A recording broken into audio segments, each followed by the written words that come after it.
পহেলা মে মিনেসোটার নিজ বাড়িতে আগুনে পুড়ে মারা যান মার্কিন গায়িকা জিল সোবুল। মৃত্যুকালে তার বয়স হয়েছিল ৬৬ বছর। তিনি ছিলেন একাধারে সঙ্গীত শিল্পী, গীতিকার ও আন্দোলনকর্মী।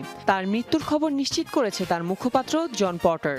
তিনি জানান, জিল ছিলেন মানবাধিকারের নিবেদিত একজন কর্মী। সারা জীবন ন্যায়ের পক্ষে লড়েছেন তিনি। তার সঙ্গে কাজ করা ছিল তার জন্য দারুণ উপভোগ্য। তার কাজ ভবিষ্যৎ প্রজন্মকে অনুপ্রাণিত করবে।